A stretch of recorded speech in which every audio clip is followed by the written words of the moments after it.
Alright,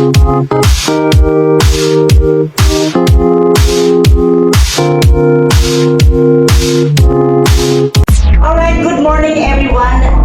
My name is Sherman Fernandez. At this time, magkakaroon tayo ng interview sa ating the first ever Miss OFW Gala Night Grand Winner. So, I am so excited kung ano ang maging reaction niya.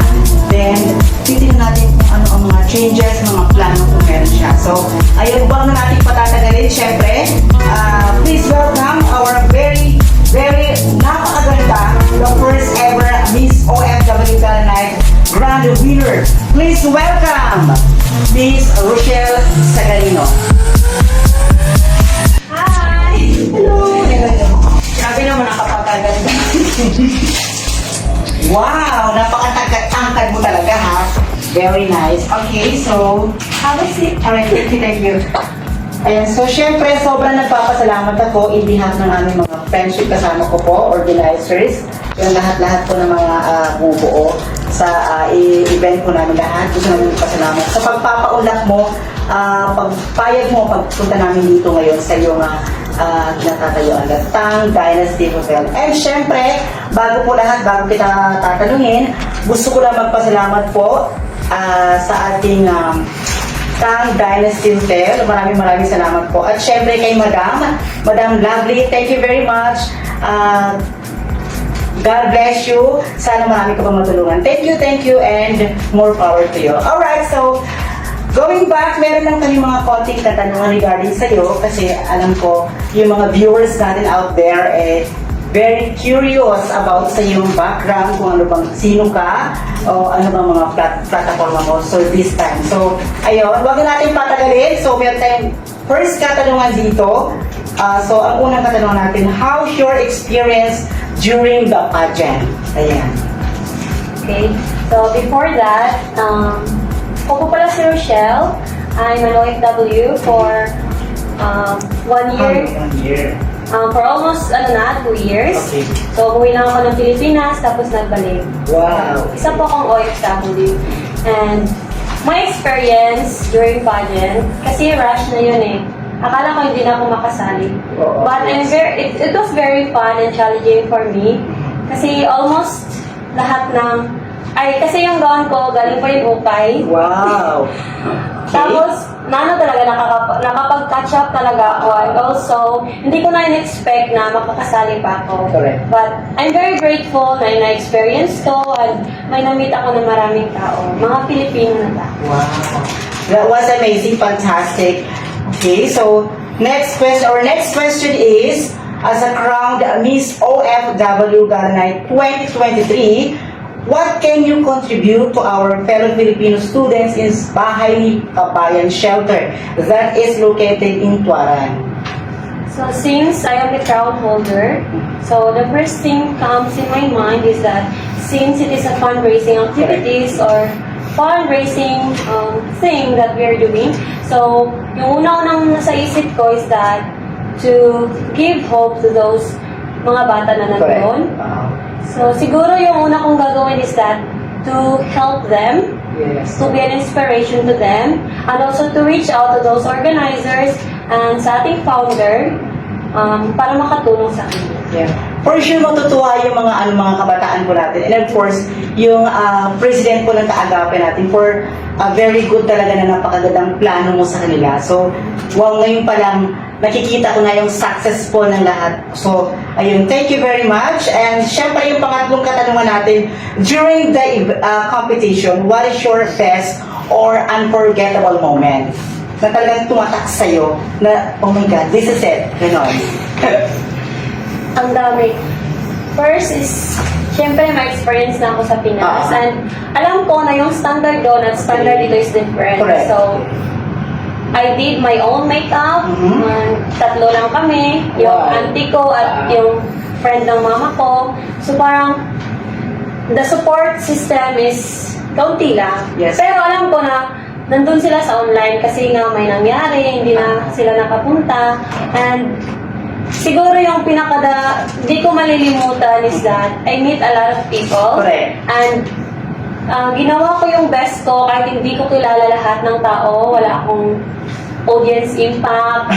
But I did my very best. Correct. Kasi alam ko na the purpose of having here is that to give an inspiration sa lahat ng tao, sa mga judges, lalong-lalo na sa nag-organize na this event must be successful if we did our best. Correct. So, very inspiring naman naging unforgettable moment mo. So, sobrang nakaka-touch. But at least, syempre, despite sa mga nangyari sa'yo, ayun, at the end, ikaw pa rin yung nanalo talaga. So, sobrang proud, nakaka-proud yung ganun na story mo talaga. So, thank you. Ayan. So, number 4, do you have any message to our fellow OFW here in Sabah who want to join pageant next year? Kasi syempre, this is not the second time. May magkakaroon po tayo, I don't think so if next year, the following year, the next year, gano'n. So, but maybe next year magkakaroon tayo. So, do you have any message sa kanila? Yeah. Siguro, I encourage everyone na mga OFW na I know that may iba na dream nila na mag-join ng pageants pero hindi nila nagawa nung kabataan nila. So, you are all encouraged to join para pag-support sa ating fundraising activities. And also, kapag mag-join tayo, we should, we should know why we joined the pageant. Correct. We should not look for the crown. We should look for if I want, what I can do. What I can do to the community of all Filipino communities here in Sabah, Malaysia. So, ganun siguro. We should practice that in any situation, kalma lang tayo. Yes. At kapag mag-join kasi any competition, win or lose, we should accept it. Just enjoy the moment lang talaga. Enjoy nyo lang. At kapag yung may bigay nyo, yun lang. Correct. Kasi yun part yun ng growing up Kapag everything happened sa life mo, there's a reason. Correct. Alright. Okay, so question number 5. As a title of Miss OFW Night 2023, since this event is a fundraising for the benefits of the students, what is your advocacy now? So, my advocacy now is that, syempre, di ba, this is for the kababayan. Yung mga bata na nasa tuwaran.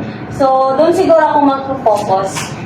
Like, gagawa ako ng mga activities na makakatulong sa kanila, na magiging inspiration ako sa kanila na, kasi any step that we are doing, like, kahit wala kang ginagawa, may ginagawa ka, may mga taong naka-look up sa'yo. Correct. Hindi mo lang alam di ba? May mga time na hindi mo alam na nagiging inspiration ka pala sa kanila. Hindi na nila yan malilimutan. So, yung gagawin ko siguro is magiging inspiration sa kanila, tutulong sa kanila, at magtatap ng mga tao na maka-help din, lalo na sa mga taong may sumusobra yung pera or mga tao talaga na gustong tumulong. Kasi maraming tao na gustong tumulong ang lang is walang nagtatap sa kanila. Oo.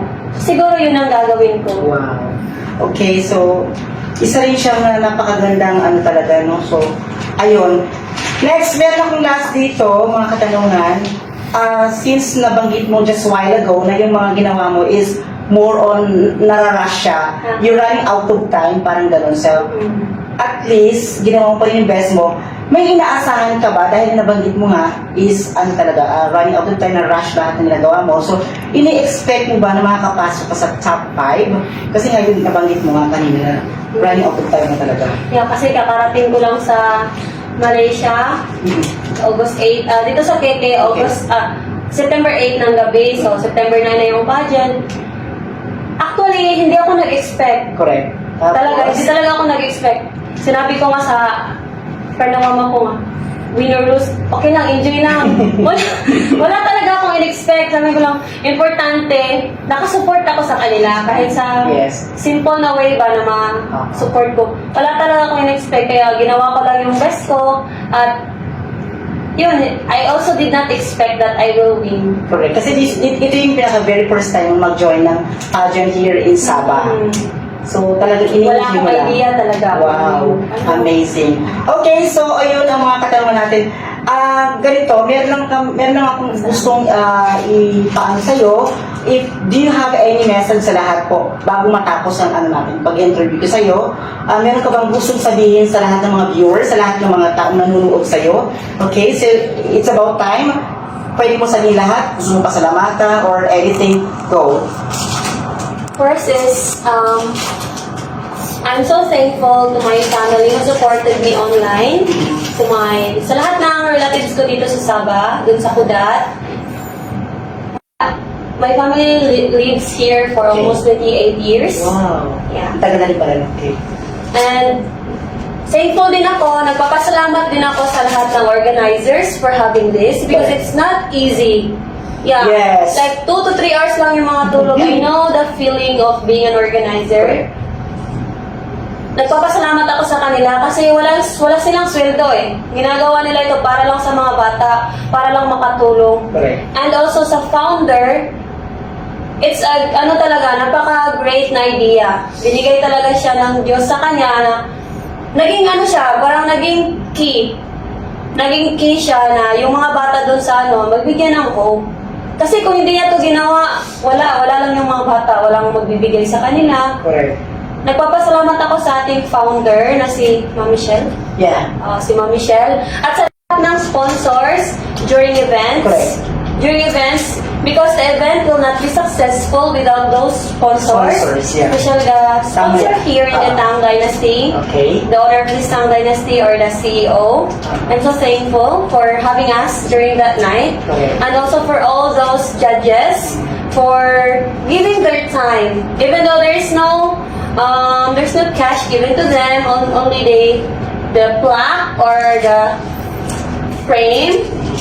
I'm so thankful for all the judges for giving their time. At sa lahat ng sumuporta sa Miss OFW 2023. Okay. Thank you so much for having me. Alright, thank you very much. Siyempre, once again po mga kaibigan, the first ever Miss OFW Gala Night, a grand winner, the beautiful Miss Rochelle Sagarino. And of course, my name is Sherman Fernandez. Thank you very much everyone and thank you.